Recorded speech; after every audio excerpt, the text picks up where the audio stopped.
Episode 491 of the TV Dudes, recorded June 14th, 2024. A Patreon request, Delicious in Dungeon.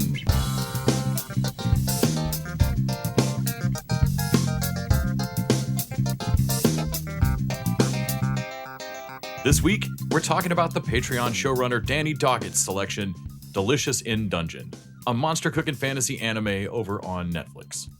Which, I mean, technically those are all words and they do make a sentence. Those are words. And here's a couple more. I'm Nick. And I'm Les. And we're the TV Dudes. Man, we love our showrunner level Patreons, including Danny, who has suggested stuff before, including Mob Psycho 100, which was surprisingly okay. It was shockingly watchable for me. We'll see if Delicious in Dungeon improves that average or hurts it. Really? What? You don't want to see if it suits our taste or whets our appetites or see if we find it sweet or sour? Jesus, man, come on. I mean, you just want to do lazy puns, I suppose, but we're better than that, Nick. No, we aren't. I mean, I just don't have time for weak food jokes. You know, we need to get to the diaries. All right, fine. Yeah. So let's get cooking. F you. The Diaries of the Television Dudes. Brought to you by only the finest cocaine wine. So yeah, we watched... Man, what did we watch this week? I mean, I did actually watch some stuff from you. Yeah, you added a few things. You watched Brother's Son. Because I watched Brother's Son, and I watched all of it. And man, when you're like, I really like watching stuff while I'm editing, because I will let stuff on that I wouldn't otherwise. Right, so, like, right. Stuff that might have a whole section that would have turned you off of it, but yeah. And Brother's Son has a hard time starting in its first episode, and then gets pretty compelling in the second and third, and then overall I feel like it's a hit and miss show with a real problem in its tone, because it's a movie about, Michelle Yeoh has a son that they're hanging in LA, and suddenly his long lost brother comes over from Taiwan and is part of a Red Pole fucking triad, and the reveals that, oh shit, your mom was actually an insurance policy from our dad, who was like the head of a fucking triad family. And your mom is known as in La Lao, or which is the Rolodex, which is a pretty cool bad guy, or like Yakuza name, or, right, or she knows triad everybody. name. Because her thing is she knows everybody, because their whole secrecy thing is how they're strong. And so the tone of it is fun for most of it, and then suddenly not, when like big major characters die that and have relationships with our main characters. But at the same time, like the scene I saw when I wandered through, like the triad brother was like paying for the other one's college in a pretty comedic scene. They kind of just forget about it for scenes so we can do the comedy. Their Korean friend is missing, as not missing. He's taken as collateral for a meeting, because they won't trust the triad. Like, no, I can't take money from you, because they're gonna meet at a territory. Like, we'll meet. Okay, you can meet at the neutral gang's business, but they're gonna want collateral. Well, 10 grand, like, it doesn't, no amount of money. That's just nuisance money for you. You'll bust up my thing and just pay eat the 10 grand or whatever the fuck it is, because you're a triad. Money means nothing to you. Mm-hmm. I'm gonna take a person, and so they take their Korean friend, and he's missing. He's just with them for 3 episodes, and they're still having fun scenes, knowing that their friend is in the clutches of this Korean gang that they fucked over. And so, and they find him later, and like, yep, he's been tortured. Well, no shit. Which is a funny scene too, because the other guy gets broken up with his friend over the phone, and it's like, oh man, he's almost crying as he's beating to death this Korean gang while they're at this golf course that they're torturing their friend at. Okay, that's pretty good. Also, his name is like Chairleg Sun, or Chairleg Sun, which is pretty great. Pretty great triad name. Yeah. Because he beat a guy to death with his chair leg as his first kill. That was his first kill. That's great. Which turns out to be set up by his dad. Like, oh yeah, that wasn't an attempt on my life, because it didn't work. Like no one knew who we were. What did you think? Like, No, I set that up so you'd kill a guy, and I knew you'd be ready. Right. Wow. And it was like, what the fuck? And if I didn't kill him, oh, then I would try it with the other son. But I knew you'd do it. Yeah. And it's so like, oh yeah, the dad's a monster. Michelle Yeoh is kind of a fucking monster. The I don't know uh what's it? Or no, is it Michelle Yeoh or am I thinking of Michelle Yeoh. You initially I think thought Maggie Q, but No, that's because yeah, we it's just Michelle saw Yeoh. Fantasy Island. That's right. So no, it's Michelle Yeoh. The matriarch is kind of just a bad person, and we never really like, oh no, I'm totally cool with being this triad boss and kind of want what's mine. uh and I will fucking like it's a messed up thing. Like she lets her son like, okay, yeah, I fed you information because I knew you'd do the right thing. And so I set up a bunch of the people that you tried to do the right thing for and get killed. Because the bad guys in the show want there to be no more triads. The bad guys Have the good guys. are the good guys. Right. And the triad are the guys we're following. Yeah. Yeah. And the triads are just like, well, and they don't even have much of a thing of like, well, okay, but do you have to kill my my mom and my brother? Yeah. Yeah, man. They're triad, and not like kind of into a triad. Not tangentially, like They've like they showed people like, no, man, he killed my cousin, killed that guy's fucking daughter. Like all of us here have a beef with him. Like all of us are crazy dedicated to the cause. Your mom's a piece of shit. Your son, your brother's a piece of shit. We'll let you go because you haven't personally wronged any of us. But those other two gotta fucking go. Like there's a history here. Yeah. And so, yeah, the rest of the show is basically like we're following them, and I guess we're supposed to be happy that they, get away with it at the end, even though the bad guys are right. I don't know. You also watched something called Bookie? Yeah, it's a show on Max with basically I was kind of getting into it from the Hustlers and Gamblers doc I saw on Max before. And so this was one of the suggestions. And it's just about a guy who is a bookie trying to make it work in modern times as a bookie. And he's a bit older, trying to run things without resorting to violence, because that's not really going to help you get paid as a bookie. He has a friend that's an old football retired football star, or got hurt or whatever. That's his muscle that basically just looks intimidating. Like I don't think he ever actually hits anybody in the show. His job is just to sit there and look big so that you'll pay him up.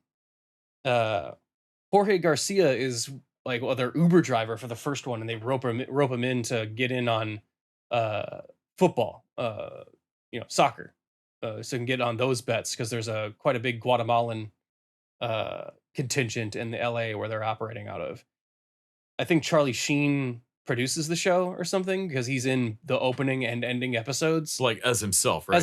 As like, oh no, famous people have bookies too, and he's they find him in rehab where he's not actually on drugs this time. He just holds a poker game. He's been in there for so many times. So he holds a poker, and he's like he likes it there. He's like, no, this place is really nice.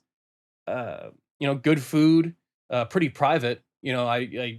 I can be here and no one like knows where I am. And like it's paparazzi and stuff. Like, geez, what is the state of your life, Charlie Sheen? Where like, yes, okay. So I had to look back. John Paul had actually asked a few months ago if I had watched Bookie. Okay. Because I think he only watched the pilot, but thought it was better than it should have been. Said there's some weird guest stars: Ray Romano, Angus Jones. Yeah, Ray Romano shows up in the first episode, and he's like leaving his house, and his wife is yelling at him, and like he's like packing up to go live with his fucking mom or something. And he called like that's how we're introduced to the bookie. He calls up his bookie like, "Hey, put me down for the Giants or whatever." And I'm like, Dude, you are a character played by Ray Romano in the opening of a show. There is if you were to win, it would go against all laws of right fucking storytelling. You cannot. You have to know this bet's a loser. I don't know what this bet what you're betting on, but it's gonna fail. It has to. Apparently, it got renewed for a season 2. almost immediately, so there Sure. will be more bookie. It's a fun show. It's lighter. It doesn't really have a the guy has like a personal touch when it comes to being a bookie. He's not quite mobbed up, so he's kind of like not as bad of a dude, but like let's be honest, he's not that great either. Right. Uh, but yeah, Rob Corddry shows up. Of course The- he does. Yeah, Wayne Knight as the pawn shop broker, which he was a Jewish cowboy pawn shop broker, is pretty good. That's great. C.S. Lee, who from Dexter, Masuka from Dexter. okay. He's been some other stuff, but he shows up as this crazy, like high level roller bet, and they're scared because if he places a bet with them, they might not have enough to actually cover if he wins because they're not. Which A is not a casino. risk that you should take. Yeah. Yeah. That's So- now you're gambling. Yeah. So yeah, just a lot of That's rules cool. on bookies and gambling of like, oh, okay, so they will take shit and trade, but it might backfire on you because their car gets towed because their truck that they had was someone paid off a bet with it. hmm And so like, oh shit, nope, they didn't make payments on that car, so what does it actually? So like I bet you a repoed car. Yeah. Yeah, so- Damn, that's cold. And also, like, they won't take shit of like, well, they will, but like they'll be mad about it of like, hey, did you steal this? Is this hot? Like, Right. because it's different if it's yours. If you give it to them, you can't tell the cops that like. Well, like, am I covering a bet with But stuff if I you stole? but if you stole it from somebody else and you're giving it to me, well, then that all of a doesn't sudden, really cover your bet. Yeah. so all of a sudden now the cops are involved, and I Right. don't. Yeah, you and I gotta be don't careful need taking that. like broken gold and shit. Mhm. And I caught a couple of these with you. I know you watched a bunch of John Oliver last week tonight's recently. Just to keep up on it, I don't know. Sometimes I'll drop off on it, especially when they take longer breaks in between. Right. Really like the UFO episode. I was trying to hold back on watching like a new season until we, implemented some of the solutions from season 1. But like 7 or 8 years went by in seasons, so I'm just giving up on that. We're just not going to do any of these things. Yeah.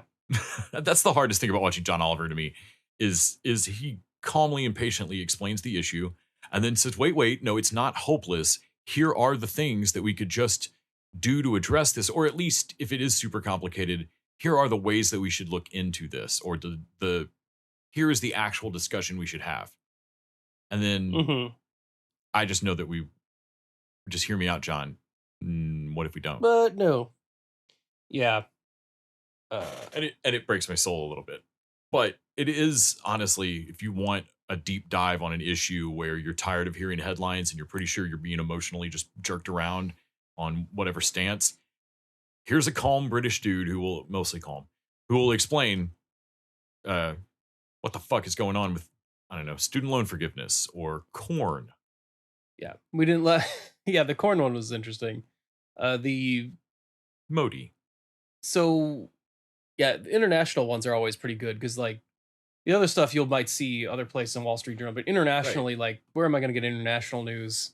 Well, and frequently on the domestic issues, they've just been ongoing for so long that like watching them, you're like, that's right. I remember 20 years ago reading an article about ethanol as a problem for other farmer and like corn subsidies as a problem for other Mhm. farmers.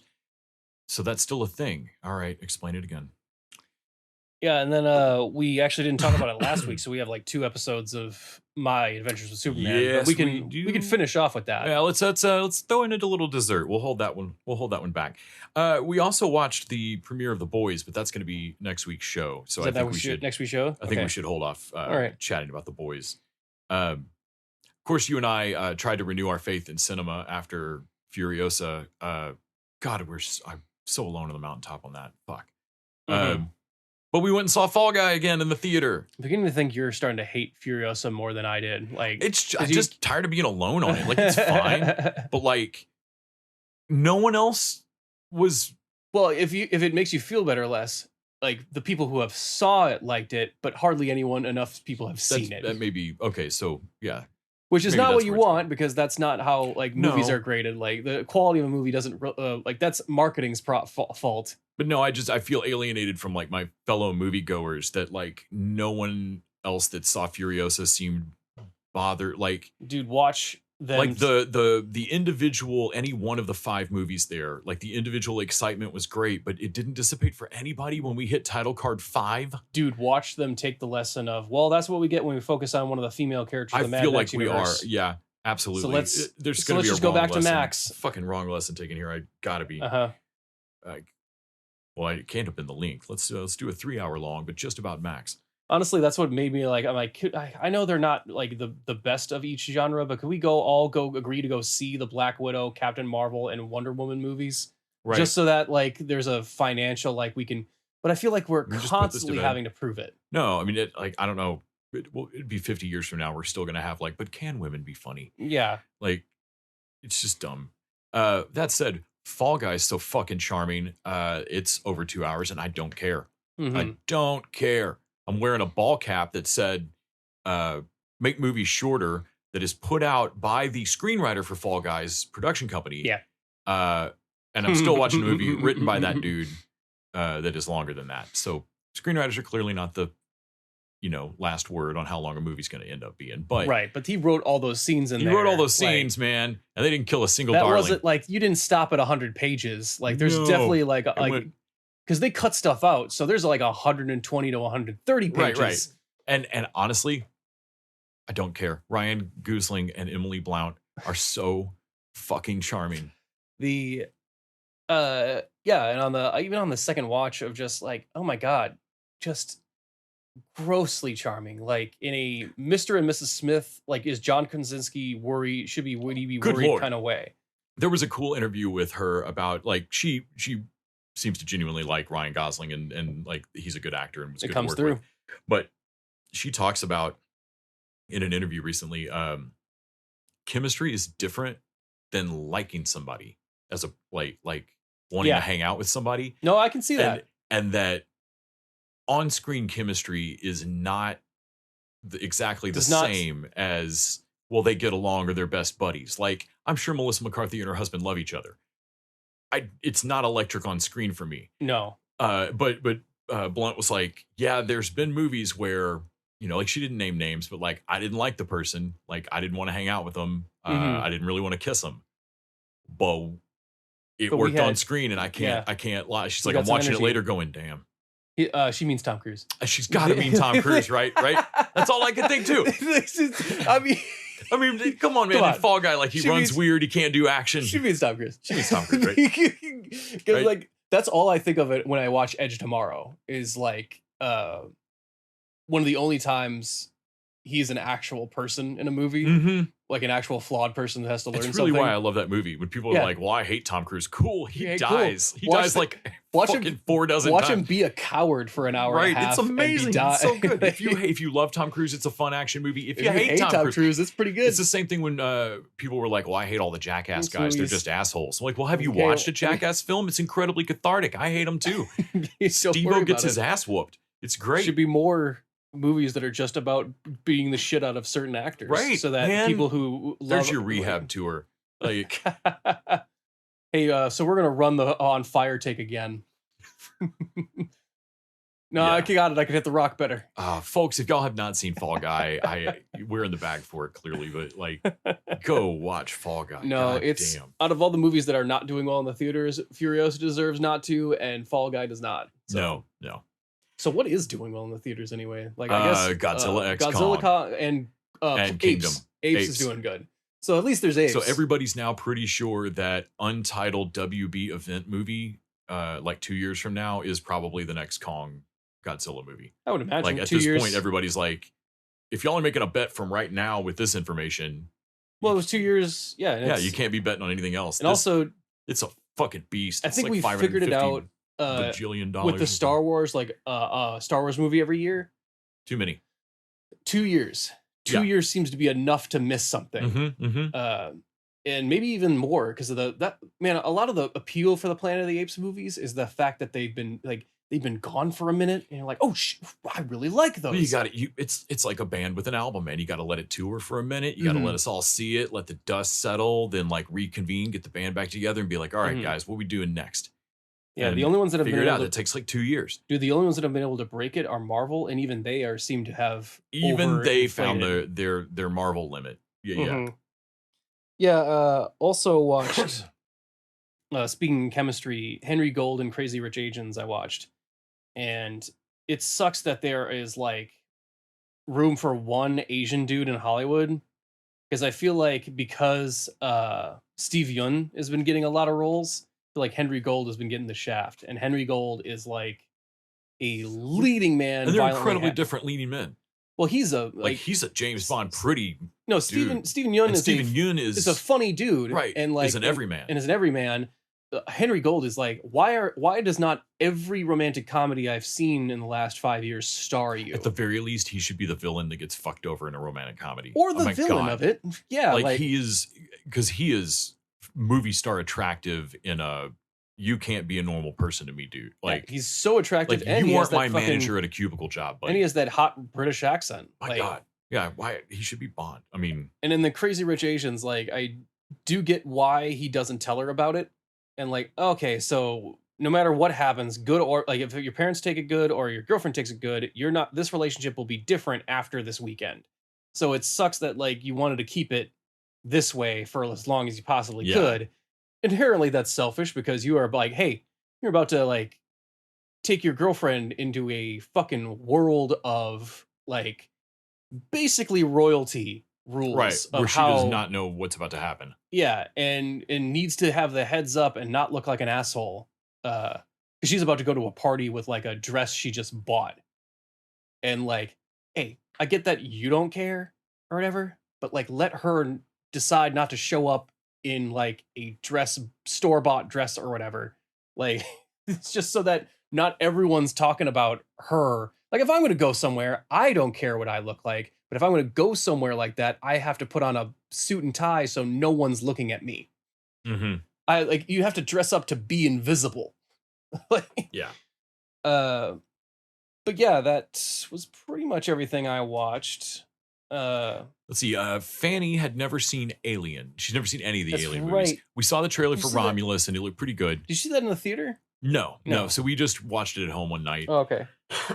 And it's been a long time since I'd seen the very first Alien. Uh, I forget how none of the lore, none, No. is from the first movie. I don't know really. if they even mention Wayland Yutani. No, they do not. They don't. They just they It's mentioned the that they company. work for a company. Yeah. But, You like- don't see the logo, nothing. I thought it was on the computer screen or something, but again, that's all aliens. Mhm. That's Cameron. I believe that starts to world. Imagine that. Well, Cameron starts to world build. It's not a it's not an evil corporation sending them out there. Well, you in do the first find, movie. No, you do find that out in the first Oh, movie. it is it? Okay. Yeah. Because when they finally discovered that Ash is a robot, he Right. admits to them that the reason he opened the hatch door is all his protocols were wiped, and the only directive he has is bring back specimen. Yeah. And so they are all like, they were knocked off course on purpose. They were woke up early on purpose, and they were all expendable at the moment that they changed course. I always wonder, like, can you But imagine? they don't explain shit. Can you imagine watching that movie when it first came out, and you're like, oh, Tom Skerritt, our hero. Right. Well, that's what Like- Fanny was like. She's like, so Tom Skerritt should be the hero. Like they really don't introduce Sigourney Weaver. Like Ripley is not technically any different, really. She's not treated any different than any of the rest of the Other cast characters, or crew. other than the fact that she's treated as kind of the bitch because she's the one that says, "Don't bring that dude in right. here." Well, yeah, so when everybody and she's the one that Ash completely disobeys. Mm-hmm. It's when you should know something's wrong with Ash. Only they're hiding the ball for a crazy long time. So The robot is what who seems to be I the one didn't- showing compassion. right. You think so? It's great because you don't know he's a robot. Right. So at the start of this, I had forgotten just how slow 70s movies are slower anyway. Editing has changed. We know that. Right. And Ridley Scott is a style. But I mean, anytime somebody says more than 3 lines, it triggers a long, steady cam shot down a hallway of a spaceship. Mm-hmm. Like if anybody talks for, okay, there we go. So we got to cut to a long, silent shot. Well, this is And I the think time it's when- because 2001 is the only real serious sci-fi movie prior to this. Well, there's that, and this is the time of Somebody's gonna before correct me on Blade Runner or something. so green screen has made sets kind of not as big of a deal. But this is all set built. So yes. and I Home think audiences had never seen shit like this. because you're right, the 70s movies have a different pacing Mhm. just as in general, but I also think there's an element of, man, when you build sets like It that, is some showing off for sure. there's a temptation of like, hey, we can't just like have people just rush past this in a blurry close-up shot or whatever. No, man, you take Like, some time. You show the prop guys work on this. Like that set cost you a pretty penny to Right. like fucking build up and make. the thing that so because of the pacing, because of the lack of information, it's genuinely difficult to understand even the plan at times of what they're doing. They don't talk about things, Yeah, which is kind of cool. But because it kind of banks on you being a bit of a sci-fi nerd to start with. yeah, And it's easier at this point to look back and be like, well, that's this and that's this. But at the time, audiences just wouldn't have known this shit. Fanny was sitting, she was like, I had a hard time plugging into it, except the family dinner scenes. Mhm. The couple of scenes of everybody in the break room together. There's literally, they are maybe 15 minutes of a 2-hour movie. They are so natural and so well done because that cast is so stacked to the back wall. Everybody from Scarrett down to Yaphet Kotto, like Harry Dean Stanton, everybody. I always think of Yaphet Kotto in that movie and how no one remembers like that character, or really anyone besides Ripley. Yeah, and they're the two. He and Harry Dean Stanton are the two engineers that don't even get a full share. No, well, They're not even getting bonused in the same. And all they really do is bitch about not getting overtime. Oh man, like Harry Dean Stanton has a whole scene that I don't know, but I would swear is ad lib where he only says right, and they even pointed out of like, you realize anytime he says anything, all you say is right, right. Dude, that man, his cat fucks him. Like, Dude, like, dude, that fucking cat, man. There's a running theory that the cat is in on it with the xenomorph because like she saves that cat. Oh my god. So Fanny, obviously, she's seen Spaceballs. She's been in pop. She's lived the last 40 something years. She knew about the chest burst. She didn't know quite when the moment was. And I'm still stunned when I watch it, knowing that Ridley Scott did not tell the actors what take the squib would explode, so that Veronica Cartwright's scream is entirely real. Well, I mean, that's a lot of blood to get on your face when you don't know it's coming. And but no one had spoiled Ash. Yeah, she did not know, fully did not know that there were androids, and when like the third person jumps on Ash as he's trying to kill Sigourney Weaver and starts to try to pull him off. And then somebody hits him with like a fucking post or a tire iron or something and knocks his head and shoulder like clean off, like Terminator 2 style. That was fucking awesome to see her like, what? like fully gasp, like did not know that Ash was a robot. That was awesome. It's a fun, rare moment when a truly classic movie, when you get to see somebody get, like, if you show Usual Suspects to someone now, it's going to be a rare case that they don't know something's coming. Yeah. Right. This was fun. But it was slow as balls. I don't know that I can get her to watch Aliens anytime soon, even though I've explained that it is Aliens, a fundamentally different genre of movie. Yeah, it completely different beast. Yeah. She did have a like, oh my God, you edgelordy late 70s dude. And she should definitely not watch the third one then. Right. Well, it's the perfect creature. It's the perfect evolution of its unkillableness is only matched by its hostility. She's like, why would that evolve? Its purity. Like, why would that evolve like that? I'm like, it wouldn't. We know now. Like, we knew then that like, no, that actually that's a parasite. It's a bioweapon. Right. And I was like, which makes way more sense. And I was like, but also, I had forgotten how there's no fucking backstory or mythology in this movie. It just lays groundwork. Well, because I told her, I was like, so you find out in a bunch of movies that I'm not going to make you watch that's a bioweapon. The big dude dead in the chair, they did this. Yeah, although in but they're sidequels, so maybe. But now in Promethean stuff, they retcon that they didn't do it. It's David this who is why kills I hate that. this goddamn thing. I fucking hate those movies. God damn it. Yeah. So if I could get her to watch Aliens, and then we will probably jump forward to Romulus. I mean, no Alien Resurrection. I mean, I saw it at midnight after seeing City of Lost Children. was like, oh, Mark Janot made a fucking alien movie. No. No, It was terrible. have fun with a Joss Whedon written script that definitely wasn't like an early version of Firefly in any Oh, way. good lord. Yeah, yeah. Like Ron Perlman and Jane are totally different characters. So we kept watching Hacks as well. So it's been fun rewatching season 3. I'm excited they got a season 4. You and I watched Fantasy Island. We were having a discussion of like, man, even the worst Blumhouse movies are okay. That might have been the worst one I've seen. That's in the a worst while. Blumhouse movie I've seen in a while, and it's only It's because it is structurally the script is a Okay. mess. And it's kind of like it's pretty okay, and then suddenly it tries to support this twist at the end that like it cannot. It gets like way too into the rules and exposition. Like it's you're losing the plot, guys. It's Jupiter's Ascending or Rising, Whatever that or was, yeah. the superhero one on Netflix. Yeah. I don't give a fuck. But like when he was in his villain's mind pretending to be not the villain, and I was like, wait, who was he doing that for? Yes. The audience? Okay. And it's one of those moments of like, wait, there's a significant portion of this movie where she's doing a whole thing alone by herself. Also, in this, is Michael Pena doing an extra accent? he's trying to do a Cuban accent. Okay, it's weird. Which is, different than a Mexican accent, which is normally what he does, if he does an accent at all, because he actually speaks with a maybe a light accent, if at all an accent. He doesn't. A lot of other actors like put it on a little heavy and make sure to keep their accent as they go forward. And Michael Pena is just on the cusp of not even having one. Right. It's just every once in a while I'm like, man, I hear So, you like- talk a lot in movies. So, and I get why they hired him, and I get why he said yes. I'd Like always he's not hire going to him. show He's up. great. He's not going to say no to a paycheck, No. even though I'm not like. And Cuban.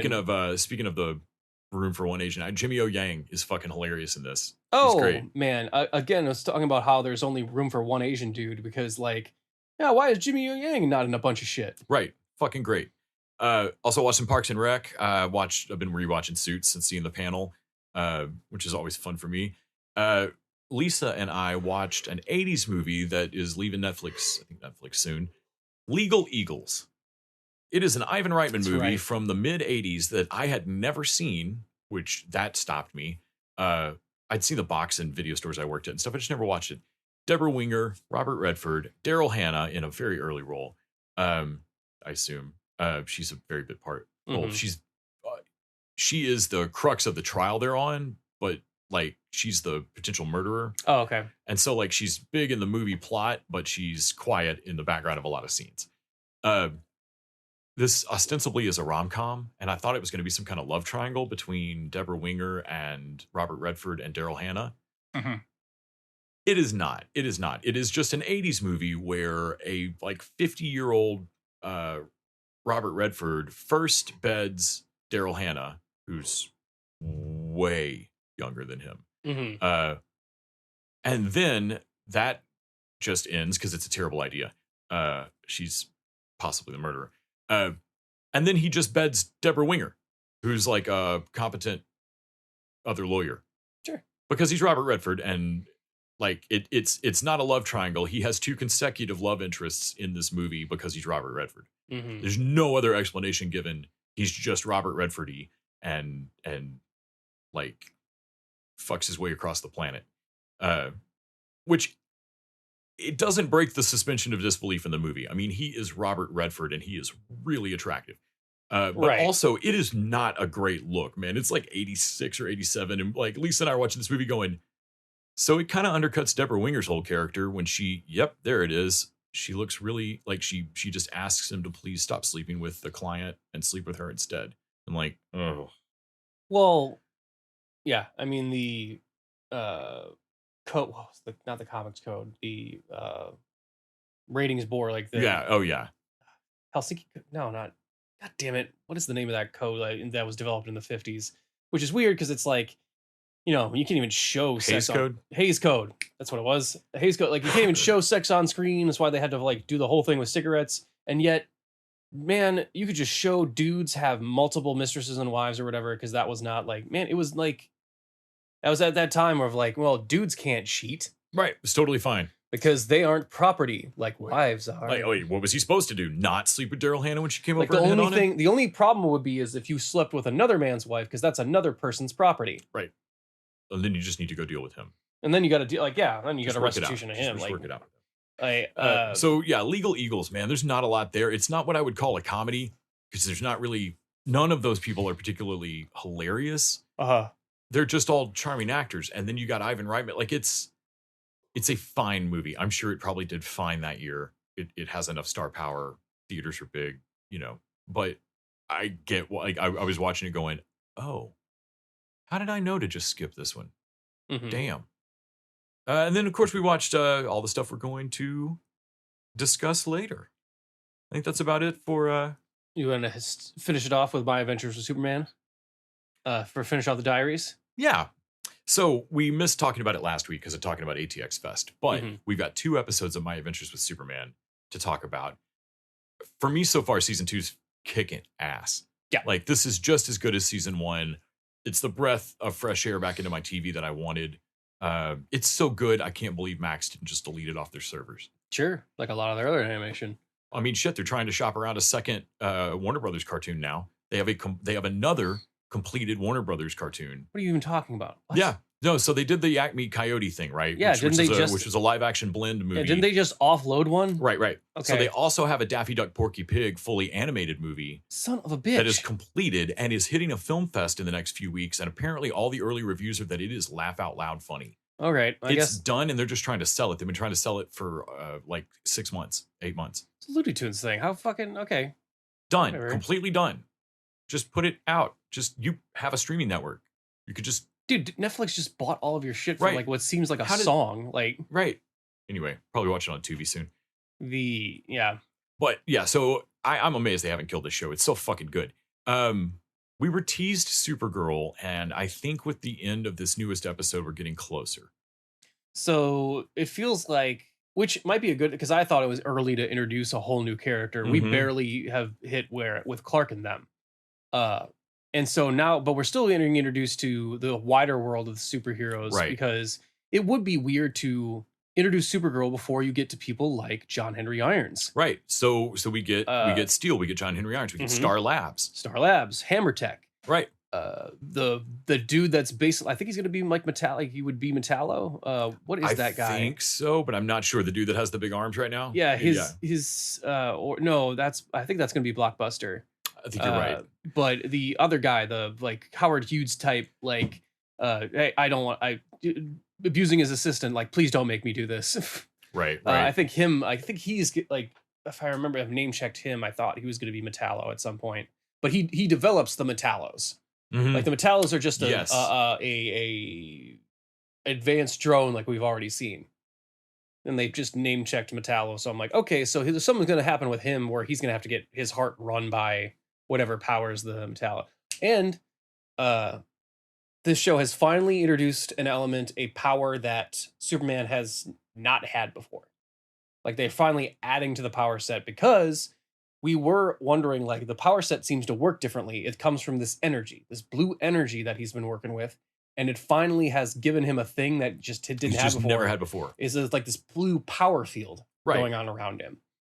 So I am again vastly interested in how that all works, and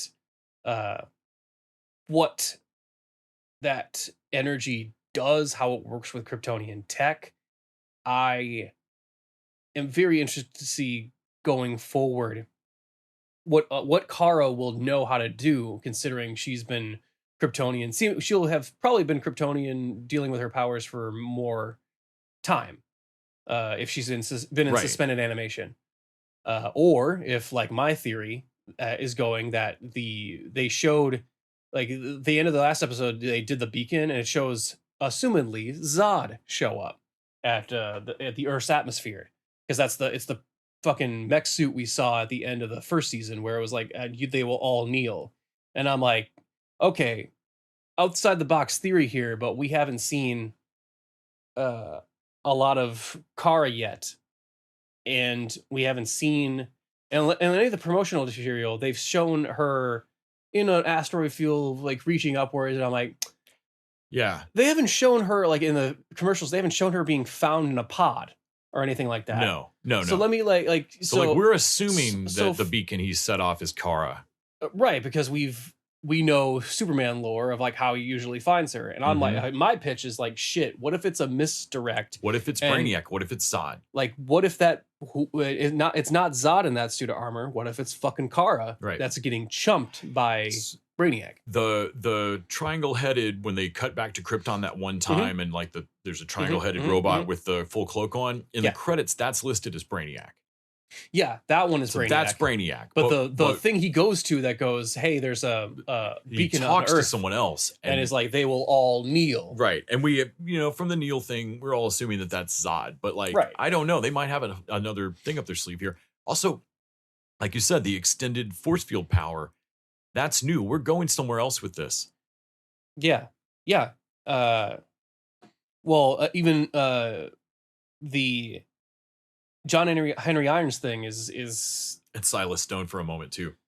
that's right. Like, oh, too bad about your kid. Like, yeah, too bad about your kid. Like, you avoided an accident now, but that's not going to save him for later. Like, he's got to get half cyborg somehow. I love that we've got Sam Lane like still living with the boys, and like that whole thing with Lois. God, like Sam Lane, we get this whole flashback with Lois's fucking terrible childhood with that dude. He can't. Like she's the lowest she is now, but it takes also him a whole episode to learn the lesson he needs to, and then still he doesn't learn it. No, but I still have to leave to protect you. Oh my god! Right, like, oh man, it's just fucking infuriating. And also Lex taking over the Star Lab. Yes, and we're seeing like kind of Lex ascendant here.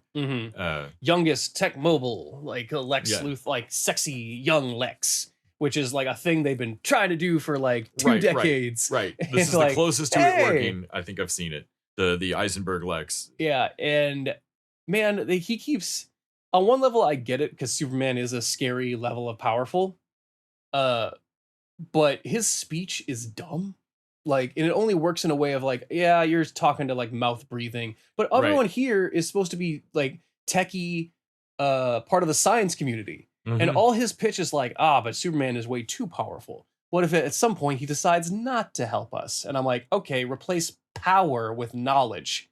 Right. Or any military anywhere, or your company, or like this is just a basic human problem. Like there's a logical fallacy here immediately. Like if your thing is one individual shouldn't have this much power, right. I kind of get that. But you're saying the idea of someone having this power is wrong. Yeah.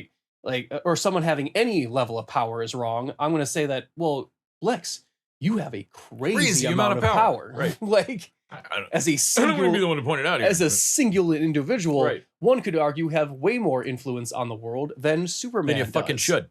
Yeah. But whatever. Well, yeah, this is the show that I am stoked about week to week right now. Like, when does Sunday morning roll around? When can I watch the new My Adventure with Superman? Also, like, yeah, because it also doesn't hold water, because I was telling you about this. This is one of the only continuities, because most of the continuities they show that like, are the heroes here are the villains here because of the heroes, or like do they cause a cause and effect? But this continuity specifically of My Adventures with Superman is definitively not that. No, he's pointedly not done that. All the villains are Kryptonian tech that they've taken from the invasion, and he's responded to the tech. Right. Lex is like, this only started going nuts once he arrived, and like, no. Your tech fucked up, and that's what made Superman go, oh shit, I have to help out. No, before that, he wasn't doing this shit. Before, he didn't have to do it, because you weren't fucking shit like up. saving cats and trees can get done.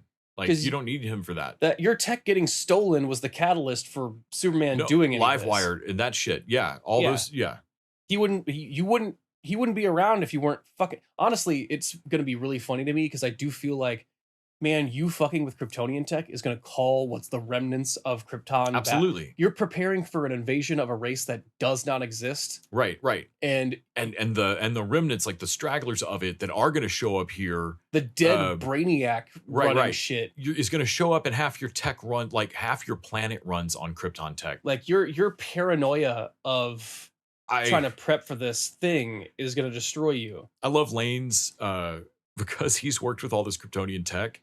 when he's off the grid. Dude, he has like a his Nokia fucking phone. dumb phone. Not even like a flip phone. He has like that like brick. No, like, he's like got the two-way alert, like it's chirping at him.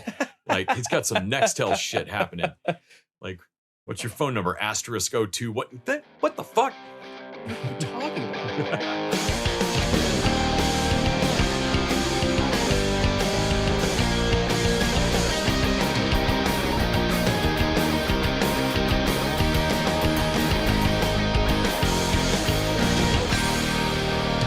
Now feels like a good time to mention that if you haven't joined us over at patreon.com/tvdudes, you can throw down $1 an episode and get bonus content every single week. $1 a week? Yeah, you're only charged for the bonus eps. So $4 a month, you're going to get double the pod. Oh my God. And what sort of doubling? What sort of things do we talk about? Hopefully everybody enjoyed our episode last week where we discussed our take on Legend of Korra, Book 2. This week, we're going to chat about the new rom-com from Richard Linklater and Glenn Powell, Hitman, which follows Powell as a fake hitman helping arrest would-be murderers and falling for one. Yes, you can also donate on other levels as well. You donate, I forget, it was $5 or whatever to get your own personal review. Yes, the binge watcher level. To get your own personal review read on the show. And if you really got the cash to throw around, you can donate at the showrunner level, which gets you to curtail a whole episode of what we are going to watch. You get to pick 4 episodes of any show, and we will give it our good old college try, which has happened this week. Yes. With Danny Doggett's pick, Delicious in Dungeon. We're going to get all of our food from the dungeon. Huh? This place is full of monsters, right? So then, the dungeon has to have an ecosystem in it. The carnivorous monsters eat the monsters that are herbivores, and the herbivore monsters eat plants, which need water, light, and dirt to grow.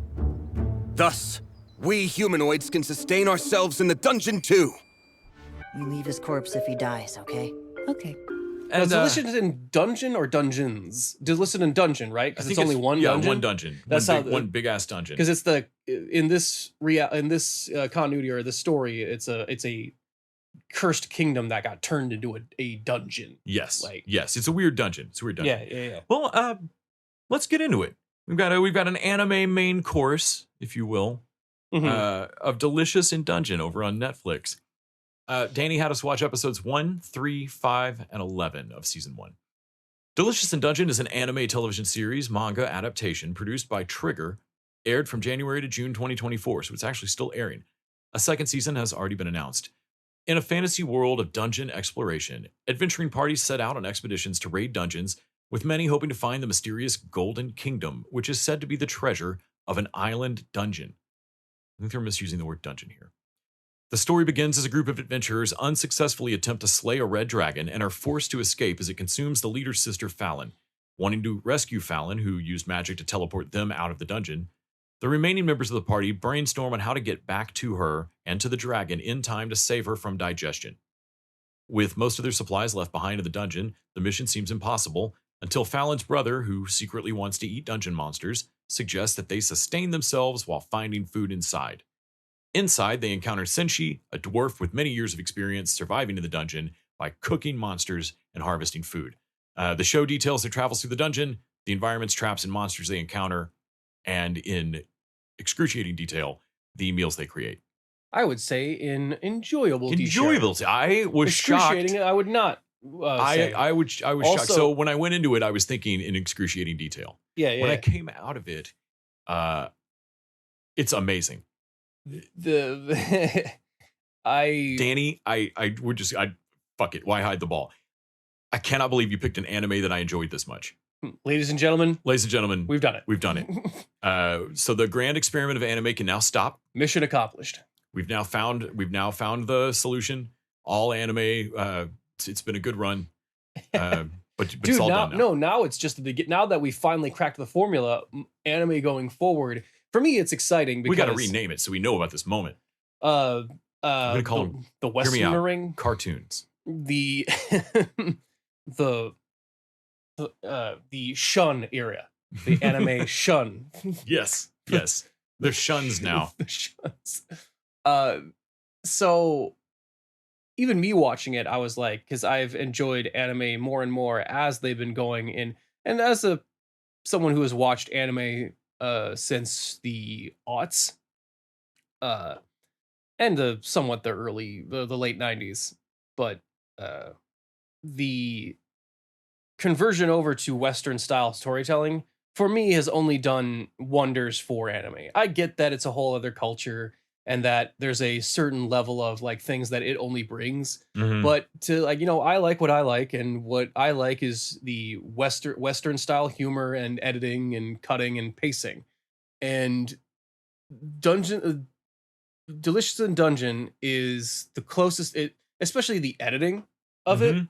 and The pace of the jokes. the Yeah. comedy is, man, they have that episode where we follow a other crew, It just another dungeon. it cold opens on a crew we've never met. Yeah.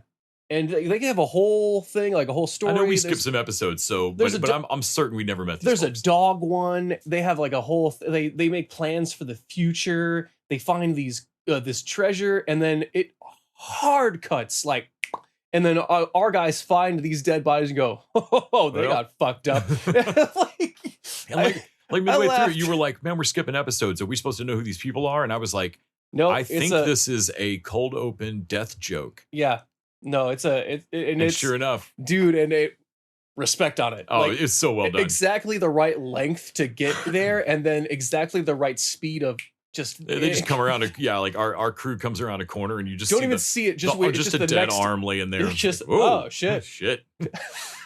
Yeah. So we watched episode 1, which sets up the whole thing. We lose Fallon in the This opening. one would have been a hard one to not start Right, with right. Ep 1 on. You want to see the setup. They have to.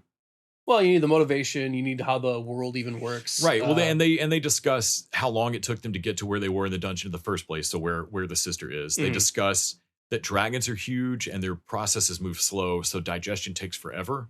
Yeah. Like not forever, but like takes a long Takes time. quite a while. So they're pretty sure that they can dig her out of the stomach if they can get back in a few days. right. But it's very difficult to carry enough food for that, which is a real D&D game problem. It's why most of us ignore shit like food. Yeah, we ignore and rations and stuff. 'Cause it kind of sucks. And that they lost most of their food in various traps and crap because it's hard to keep it. You're fighting while carrying this shit. Mhm. And then we get to the crux of it. The brother secretly really wants to eat monsters. So that secretly in the synopsis you gave feels like, oh, that's right. It's not.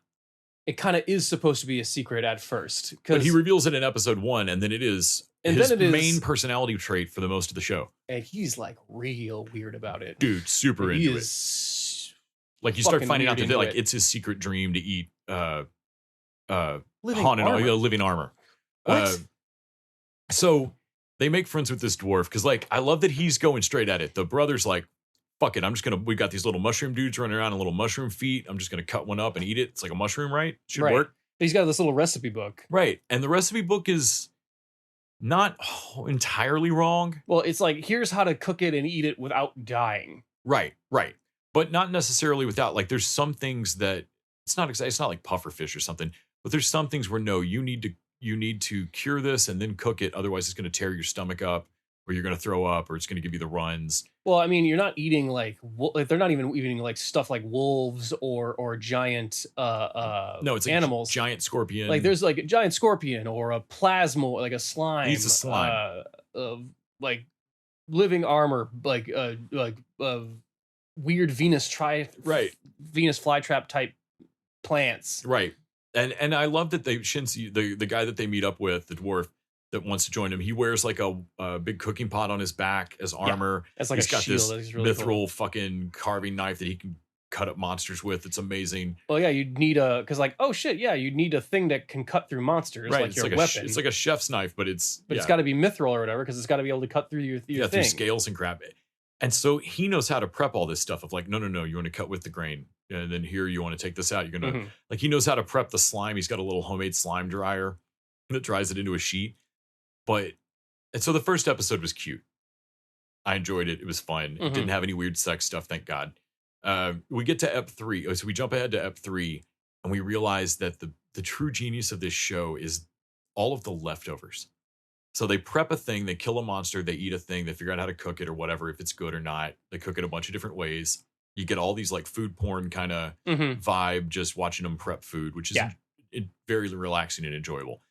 But then they start to need like, well, you've made stock from the thing you killed 2 days ago. The slime thing is now has a and so now you can use that stock in this other thing, and you can combine it with this, and now we can make this. Like by the time we got to I think episode 5, they kill a bunch of things. Oh, they kill all the mimic things, the coins and the jewels. Yeah, like the which are insects, and boil all them, but they still look like coins and jewels, which is a trip and just super fun. Kind of awesome. And then they take the leftovers of all of that and they put it in a they make holy water out of it and use that to kill ghosts. But the way they do the holy water is they put it all in a jar because ghosts can pass through glass. So why try to throw? I've never seen that before. No, how have I never seen that before? So instead of throwing water on everybody, you fling the glass jar because the ghosts just pass through it, right? And they've shown in the show that the way ghosts kill you is kind of like freezing you to death. Yeah, they're cold, like which is not an uncommon ghost thing. Yeah. So when they get done, it's made sorbet out of this. And I love like one of their discussions is like, I'm a little worried what eating holy water this powerful might do to our digestion. Sure. And like no, this stuff is genuinely spiritually potent. But also it makes like this delicious fucking. So I think the subtle brilliance of it is the fact that it operates like an adventure RPG movie or story or game, in the fact that normally you're gathering new skills or spells or equipment, and you're using those to try and combine together to get like to max out your capabilities and your stats in order to get one over and defeat the game, or like, you know, a boss or whatever. So they've applied that same logic of skill building and acquiring to food and recipe.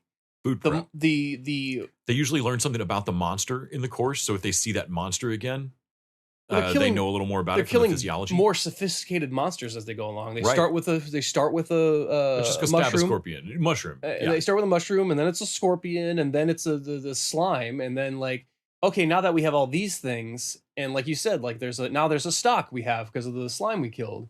Well, what can we do with that? Well, we can make like noodles out of it. All right, all of a sudden, like now we have something to mix in with those that man-eating vegetable stuff that we had to make some stir fry, and like so their palates get more complex and versatile as they go along and eat more creatures, kind of like how your adventuring party would get more powerful, or access to more skills or equipment based on more stronger and stronger enemies you defeat. And so it has a satisfaction level of I feel like, oh, it's the same dopamine hit when you see like people get like the one up like their equipment, like when they like kill a dire wolf and all of a sudden they can have their winter resistant coat, you know, of like, oh cool, and they've got that and now they've leveled up and can, you know, that, or you know, they kill a armor bug and now they can have a, you know, a shield that is made up of the armored bug carapace, or whatever, only now it's food, and it's super interesting. And it's not like it's inherent to their survival. They need to do it in order to get to because there's a goal they're trying to get to. It's not all just they're trying to get to this fucking dragon. And if you don't think we're eating dragon by the time we're at the end of this, I don't know what show you're watching. So on top of all that, I just thought it was going to be a vibe show where we just watched them cook. Like different adventures are going to pass through and we just stay in this dungeon and cook. No, I'm not going to go out to the real world. I'm not going to go any further. I'm good here. That's not the show at all. They on top of all this cooking stuff, they dole out they have real plot movement. Like I love that Fallon's their better magic user. And she's the one that they're rescuing. So the magic user they've got is this elf, and basically her one go-to spell is explosion. Of various sizes, but all pretty much too big for the cause. And she's what are you talking about? I have a lockpick spell. Is the lockpick spell exploding the door? Like, it opens the door. I don't know why we're quibbling over the method over doing it. Yeah, and like I that's hilarious. All of her stuff is great. They've got a rogue. They're rogue with them. Going after the sister, all the stuff they build up. The couple of times they lore drop about like dark elves or whatever else they're going to run into. I was really shocked when we got to episode 11. So we did 1 3 5, and then we jumped like several ahead to Yeah. 11. Mm-hmm. 11, 12 are Netflix calls it all season 1. There's like a dozen more episodes after, but Mm-hmm. no, No, that's bullshit. This is that's bullshit. That's a season This is ender. definitely a season This ender. is a season ender. Two-part season ender. They find the dragon. They find that has eaten Fallon, and they attack it with this huge plan, Mhm. which is hilarious, and goes super wrong. Scooby-Doo rules, man. Don't say yeah. just don't say your plan rules on screen. No, you plan, God laughs. The whole thing functions like the D&D movie. Like it's both a perfect D&D type adventure, but also with the real kind of in-jokes and dumb shit that would happen when you're playing with your friends. Yeah. There's also some serious stakes going on right. every once in a while. So we get done with episode 11, which there are plenty of shows we've been required to watch where we have gone, oh, is that halfway through the story? I'm good. Nah, like about that point, like we fuck, hit we the gotta end of figure it episode out. 11. There was no question, man. We let God damn 12 it. play and be like, boom, Yeah. go, start it, skip the intro. Where the fuck? I don't need the recap. Yeah. Like, we watched them rescue Fallon, watched all the fallout from that. It leaves them all in a great new status quo for 12 because now they're deep in this dungeon and they can't teleport out and they've got to walk out. Well, also they've done And yeah, they in order to rescue Fallon, because we have, and again, like you said, they haven't talked about how the world works, how the resurrection Because spells work, how in all this their- shit works. in their context, and this crew wouldn't like it's the thing we bitch about for a lot of fantasy stories of like, why would they sit down and talk about a thing they all Right. know how it works? And what's great about the food is because they're doing a thing no one's done before, which is eating all these monsters. Right, so they have to talk about it. So a they lot. have to like explain exactly what they're doing. Like everyone has to learn what they're doing. So all of that is new and adventurous for Mhm. them. Like we're learning as they are learning, and it is fun and it's cool and it has the discovery element of it. It's the exploratory and fun element of playing a fantasy game. Yeah.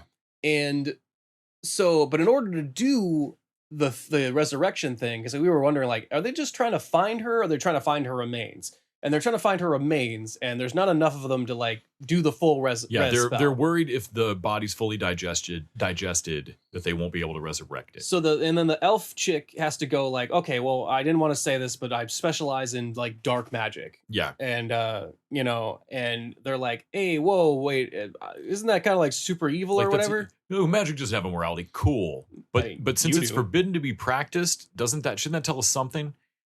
She's like, no, I got this. Like, I don't know, man. I feel like that's why like her healing magic hurts when Oh, I she know. does Yeah, it. she tries to heal a bunch of it. She's like, oh, it's just because I go too fast. It's fine.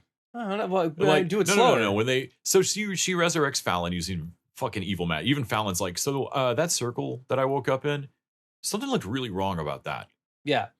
And then the status quo is because the dark elf Now shows up.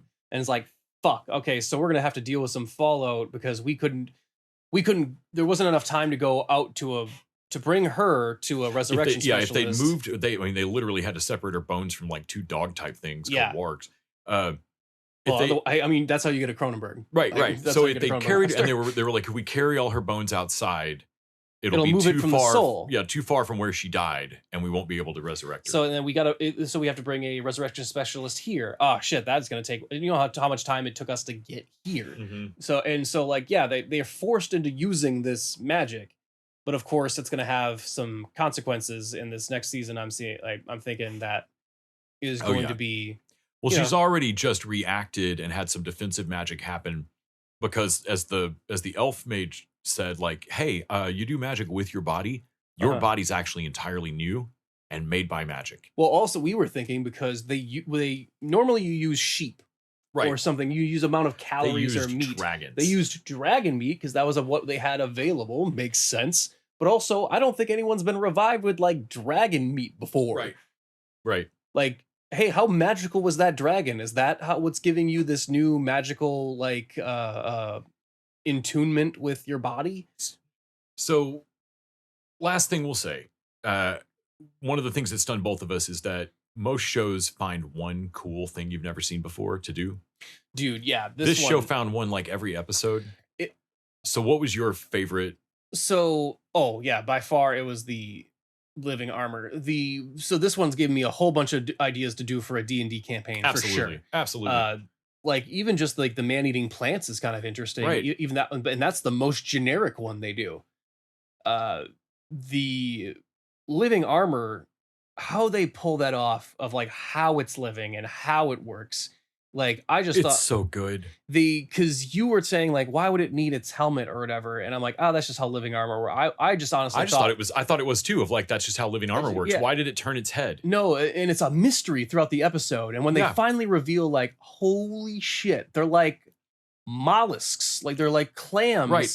Literally in the plates of the armor. and so each one is its own individual like colony of and when they're scallops. holding hands, they're mating, and like yes, it's like because they saw some suits of armor holding hands, and they just thought like people were being pranksters with the being weird weird armor. about it, Right. Like, no, they're two colonies connecting. And so yeah, and then they're figuring it out, which also leads them to being able to eat the fucking yeah. armor I love it when things. they steam and like, oh no, it tastes like helmet. Ugh. Blech. Well, they all can't all be winners. My favorite thing is the dragon clicking its tongue, like clucking its Dude. tongue as a flint, So simple. So because they simple. have a sack in A their sack that stomach, next to their shoots- stomach, that is full of some kind of flammable bile. Yeah. And they throw it up into their throat, click their tongue, and spit it at you. Yeah, like you know, like it makes napalm or something. Yeah, like, yeah. it's so they can watch the dragon like click, click, click, and like you can see the little spark trying to catch. yeah, like It's fucking great. It looks so good, and it's just one of those like so many things in the show. You can see the logic of it. They get halfway through explaining it, and you feel that dopamine hit of like, I get it. yeah, I see what's about to happen. yeah. It's God, it's super fun. Although What a charming show. the mimic treasure also very Also fucking great. like, man, if you want to have fun with your party on a D&D adventure, like have them open Because it's not a mimic. have them open a chest of like, now the chest's not the mimic, but Every even when they're eating them, like they look so real. yeah, I know. Dude, I cannot believe they didn't do the thing of like biting a gold piece to make sure it's real, And it fly away. and it like, oh yeah, yeah. But no, like I want to watch the rest of this show and Absolutely. will, just to get ideas for a campaign, because like I've never seen living armor being interesting. Right. Honestly, like it's never interesting or doing anything like. It is just magically enhanced. You know armor. you're fighting hollow nothing, and you need to go whoop some dude's ass in Yeah, another room. because some wizards animating this shit. I gotta go deal Right, with right. some pointy hat motherfucker. No, this is cool, man. Danny, great selection. Yeah. Holy shit. Oh, also like a great way to get a weapon that's kind of like a sentient weapon. Oh, it's so good. Very D&D to have a sentient weapon, but now this one's a bitch. It's so it only has Spidey sense because it's a chicken shit. And he doesn't tell the party when that sword fucking runs away from Oh him. my god. So Oh, and I can only imagine how, because we only watched the 5. That's 11 episodes of build up, and right. then when a moment of truth comes and that sword fucking bails. Man, your blade bitched out on you. It's so amazing. Yeah. Well, I think that's about all for us for now. Tune in next week. We're going to talk about The Boys Season 4 over on Amazon. Hell yeah. Or is I? Yes, next week the main episode will talk about the return of Amazon's hyper-violent superhero show. Invincible. No, the other one. Oh, the good one. Oh, the good one. Yes. Yeah. The very good. Yeah. We'll talk about The Boys Season 4. And don't forget to head over to patreon.com/tvdudes to hear what we thought of Hitman in some theaters and definitely on Netflix. Mm-hmm. Not to be confused with Hitman, Agent 47. No, or Hitman. Or Hitman, the other Hitman movie. This is God, that's going to be confusing. This is the good one. And until next time. TV Dudes out! Take out. TV Dudes take out. Take out.